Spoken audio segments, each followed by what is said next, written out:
घर वालों ने कैसा रिएक्शन दिया जब उन्हें ये यकीन हो गया कि मैंने इस्लाम वाकई कबूल कर दिया है। जैसा कि मैंने आपको पहले वीडियो में बताया कि अक्टूबर मंथ में मैंने अपने पापा को SMS के थ्रू बता दिया था कि मैं इस्लाम कबूल कर चुकी हूँ। पहले मेरे पापा ने ये एक्सेप्ट नहीं किया, मेरे फादर साहब ने ये माना ही नहीं। उनको लगा शायद ये इन्फ्लुएंस है, असर थोड़ा बहुत होता है, जो आप रेगुलरली जो आप देखते हैं, सुनते हैं, जिस माहौल में रहते हैं थोड़ा सा असर हो जाता है, तो शायद ये वो असर हुआ है इस पे। लेकिन मैं अपने डैड को सीधे बोलती रही, पापा मुझे किसी चीज का असर वसर नहीं हुआ है, मैं इन्फ्लुएंस में नहीं हूँ, मैं सच में इस्लाम कबूल कर चुकी हूँ और मैं इस्लाम नहीं छोड़ूंगी।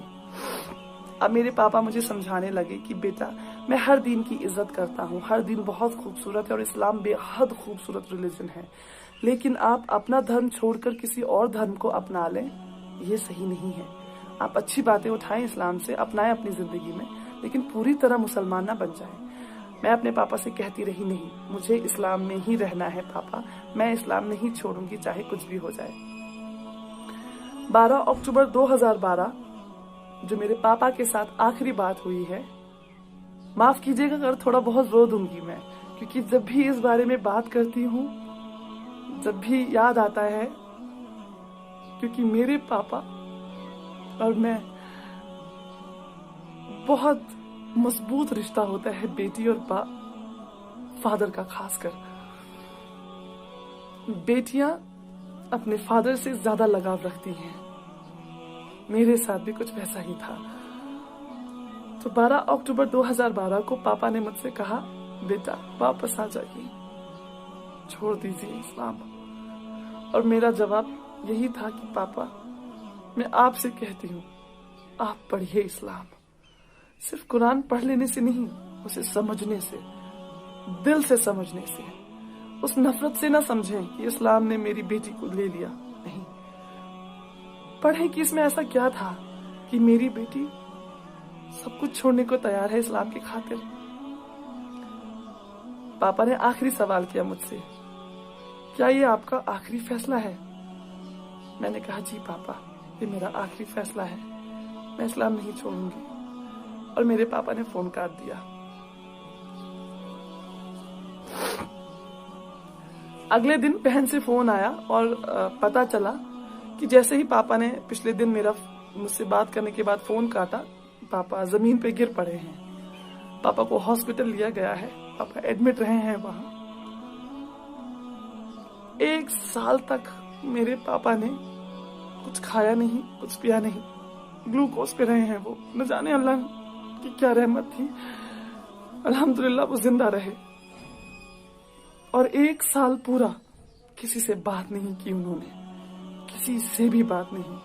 यहाँ तक कि जो उनकी हमसफर मेरी माँ है, उनसे भी कुछ नहीं कहा। वो सिर्फ मेरा नाम लेते थे और जैसे ही मेरा नाम लेते थे उनकी आंखों से आंसू गिरते थे। मेरी माँ मुझे मनाती रही, बहुत मनाती रही। मेरा भाई रोता रहा, गिड़गिड़ाता रहा मेरे सामने नहीं, फोन पर, और कहता रहा, दीदी मैं अपनी पगड़ी उतार के तुम्हारे पैरों पे रखता हूँ, हमें कत्ल नहीं करो, वापस आ जाओ। मैं जवाब कुछ नहीं दे पाती थी, मैं सिर्फ रोती थी, दिन रात रोती थी। और इससे पापा को पता चलने के बाद, पापा ही वो थे जो कमाते थे घर में, मेरे पैसे जो पापा मम्मा मुझे खर्चा भेजते थे वो बंद कर दिया गया। आप सोचे, इतना बड़ा शहर बेंगलुरु, उसमें मैं एक अकेली लड़की, और पैसे बंद कर दिए घर वालों ने। न खाने को पैसे हैं, ना जिस कमरे में रहती हूँ वहां पे करने के लिए रेंट। आखिरकार धीरे धीरे बहन ने बात बंद की, भाई ने बात बंद की। माँ कोशिश में लगी रही कि शायद ये मेरी बात मान जाएगी और वापस आ जाएगी। माँ ने भी बात बंद कर दी जून 2013 में। माँ थक गई कोशिश करते करते कि ये वापस नहीं आएगी, ये नहीं छोड़ेगी इस्लाम। माँ ने कहा, जो भी बात आपको करनी है यहाँ आकर करें, जो भी आपको कहना या सुनना है यहाँ आके सामने करें, फोन पे आज के बाद कोई बात नहीं होगी। और सारे नंबर्स वगैरह बदल दिए गए। घर का लैंडलाइन बंद करवा दिया गया, मोबाइल नंबर्स चेंज हो गए। मतलब मैं वो हो गई, कहते हैं ना, बिल्कुल बेसहारा। बेशक मेरा सहारा अल्लाह था, मेरा ईमान अल्लाह था, मेरा यकीन अल्लाह था। लेकिन जरूरत होती है, माँ बाप की जरूरत होती है। खुदा का निजाम ही कुछ ऐसा है, माँ बाप वो मोहब्बत औलाद से, और वो औलाद के दिल में मोहब्बत अपने माँ बाप के लिए, ये खुदा ने कुछ सिस्टम ही ऐसा बनाया है। तो जब वो मेरी जड़ें जब हिल गई, मैं कमजोर पड़ गई, और यहाँ से माँ बाप ने पैसा भेजना बंद कर दिया था पहले ही, मजबूर होकर मुझे वो कमरा छोड़ना पड़ा और मैं जाके रहने लगी एक मदरसे में। वहाँ पे गरीब लड़कियां और अनाथ लड़कियां रहा करती थी। मैंने वहाँ रहना शुरू किया। सबसे अच्छी बात यह हुई कि मैंने अरबी सीखी वहीं पे।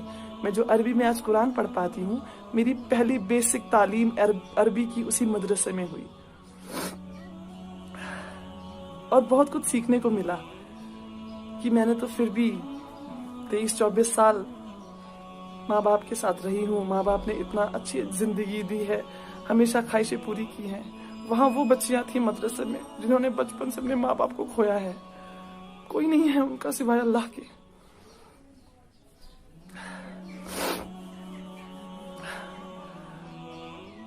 आखिर माँ बाप के साथ बिल्कुल बात बंद हो चुकी। नवंबर 2018 में जो आखिरी बात मेरी हुई है, वो हुई है मेरी नानी से। मैंने अपनी नानी को किसी तरह, मुझे उनका नंबर याद आया, एक दिन क्लिक हुआ अचानक से। मैंने जल्दी से वो डायल किया तो नानी ने ही उठाया। नानी से बात हुई, बेहद खुश हुई नानी मेरी आवाज़ सुनकर। मेरे बारे में पूछा उन्होंने, फिर बोला, बेटा क्यों किया तुमने ऐसा, क्या ज़रूरत थी करने की? अब सब भूल चुके हैं तुम्हें, कोई याद भी नहीं रखता है, तुम्हारे बारे में कोई बात नहीं करता। तुम्हारा नाम लेना सख्ती से मना है, तुम्हारा नाम कोई नहीं ले सकता। तो अब आप जहां हैं खुश रहें, अच्छे से रहें, सुकून से रहें। तड़पना आपको भी है, तड़पना हमें भी है, क्योंकि वो खून का रिश्ता, मोहब्बत का रिश्ता जो हमारे बीच है, वो तो खत्म नहीं हो सकता। आपकी माँ को, आपके फादर साहब को आप याद आती हैं, बहुत याद आती हैं, लेकिन जो ये सोशल कंपल्शन होती है ना, जो सोसाइटी है बीच में, इसकी वजह से अलग हैं आप नहीं मिल पाएंगे अब उन्होंने मुझे एक बात और बोली, मेरी नानी ने उन्हें बोला, ख्वाब में भी यहाँ आने की जुर्रत नहीं करना। असली का तो छोड़ ही दे, आप ख्वाब में आने की जुर्रत नहीं करना। आपके घर वालों को तो छोड़ दे, बाकी जो है आपके रिश्तेदार आपको इतने टुकड़े करेंगे कि आपको ये नहीं पता चलेगा, किसी को पता नहीं चलेगा कि ये फातिमा जी गई कहाँ। तो खैर नानी से थोड़ी सी बात हुई, लेकिन अल्लाह को मंजूर था शायद कि मेरे जो मामा के बेटे हैं, उन्होंने नानी का फ़ोन वगैरह चेक किया, मेरा नंबर ट्रू कॉलर पे देखा तो उन्हें पता चला ये मेरा नंबर है। तो नानी को भी थोड़ी सी सख्ती देखनी पड़ी, और फिर नानी ने एक और फ़ोन किया मुझे कुछ सेकंड्स का और बोला, बेटा मुझे आज के बाद फ़ोन नहीं करना, इनको पता चल गया है कि मेरी आपसे बात हुई थी। खैर फिर कुछ साल, 1-1.5 साल पहले ही मैंने अपनी जो मेरी बहन है उनका फेसबुक अकाउंट से उनकी फ्रेंड को मैंने मैसेज किया। बहुत रिक्वेस्ट करने के बाद उनसे नंबर लिया, उनसे बात की। उनको ये यकीन नहीं आ रहा था कि मैं मेरी बहन ही हूँ या मैं कुछ अलग इंसान बात कर रही हूँ, क्योंकि हमारी आवाज़ सेम है। उन्होंने मुझे बताया कि दीदी हमें तो पता ही नहीं है कि आप कोई बड़ी बहन भी हैं। हमें ये पता है कि वो हैं, भाई हैं एक, मतलब मेरी छोटी बहन है, भाई है, लेकिन कोई ये नहीं जानता है कि इन दोनों की बड़ी बहन भी है। कोई नहीं जानता है। 6 साल में ऐसा खत्म कर दी गई है मेरी एग्जिस्टेंस वहां से। मुझे कोई अफसोस नहीं है, अल्हम्दुलिल्लाह। ये शायद हक है उनका ये करने का। वो जितनी सख्ती करेंगे ये हक होगा उनका, और मैं कभी शिकायत नहीं करूंगी कि नहीं आपने ऐसा क्यों किया, आपने मेरा नाम लेना क्यों छोड़ा, या आपने मेरी एग्जिस्टेंस खत्म क्यों की, क्यों नहीं बताया लोगों को कि मैं आपकी बड़ी बेटी हूँ। नहीं, मुझे कोई अफसोस नहीं है। एज उनके रिलीजन का मेंबर होने के हिसाब से मैंने बहुत गलत किया है, उनके लिए बहुत गलत किया है। वो कहते हैं ना कहावत की, जीते जी मार डालना, कुछ वैसा ही किया है मैंने उनके साथ। मुझे पता है मैंने गलत नहीं किया, ये मेरा दिल जानता है। मेरा अल्लाह जानता है कि अपने अल्लाह के लिए ही मैंने सब कुछ छोड़ दिया, सब कुछ छोड़ दिया। ये बातें उन्हें तब तक समझ नहीं आएंगी जब तक अल्लाह की रहमत उन पर नहीं होगी, उनके दिल नहीं खुलेंगे, उनके कानों से पर्दे नहीं हटेंगे। तब तक जब तक उनको ये बात समझ नहीं आएगी इस्लाम के बारे में, अल्लाह के बारे में, हमारे नबी सल्लल्लाहु अलैहि वसल्लम के बारे में, तब तक नामुमकिन है कि वो मेरी सिचुएशन को समझेंगे। मुझे कोई शिकायत नहीं है किसी से भी।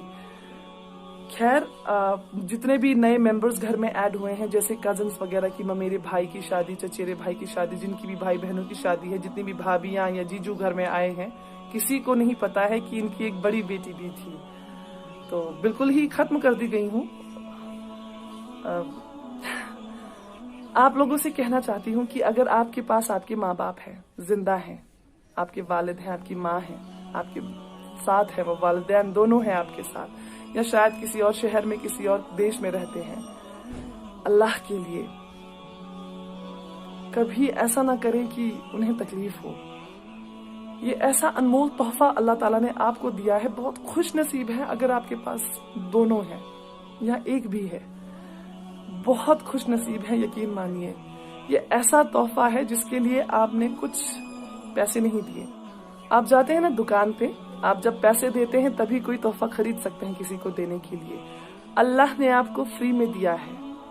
आप अपनी माँ से जन्म लेते हैं, माँ और जो पापा फादर साहब होते हैं, दोनों से बेहद मोहब्बत मिलती है, मोहब्बत में पले बड़े हैं आप। आपको क्या देना पड़ा उन्हें? कुछ भी नहीं। उन्होंने आपका ख्याल तब रखा जब आप बेसहारा थे, बिल्कुल बेसहारा। जब आप शायद खुद कुछ खा पी नहीं पाते थे, तब माँ ने आपको छाती से लगा के आपका पेट भरा है। जब आपको चलना नहीं आता था, आपके फादर साहब ने आपकी उंगली पकड़ के गिर गिर के चलना सिखाया है। आपकी स्कूल की फीसेस आप कैलकुलेट करने बैठेंगे ना, ताउम्र की आपको फीसेस कितनी लगी हैं, आपका दिमाग चकरा जाएगा कि आपके माँ और पापा ने कितना खर्चा किया है आपको इस तरह का इंसान बनाने के लिए। तो अगर आपके माँ बाप आपके पास हैं, करीब हैं, थोड़े दूर भी हैं, खुदा के लिए उन्हें बताएं कि आप उनसे कितनी मोहब्बत करते हैं। उन्हें बताएं कि वो कितना अहम हिस्सा है आपकी जिंदगी का। अगर वो दूर हो गए आपसे, दोबारा आपको मौका कभी नहीं मिलेगा उन्हें ये बताने का। तो जब तक जान है बता दीजिए, जब तक ये सांसें चल रही हैं उन्हें एहसास करवा दीजिए।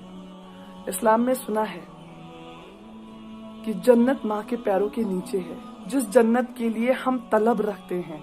सारे रमजान हमने यही दुआ मांगी है कि या अल्लाह जहन्नम से दूर रखना और जन्नत में जगह देना, या अल्लाह जन्नत में जगह दीजिएगा। वो जन्नत माँ के पैरों के नीचे है। जरा उन पैरों को चूम कर देखिए, जरा उस माँ के हाथों को चूम कर देखिए, जरा उनकी दुआएं लेकर देखिए, आपको जन्नत मिल जाएगी।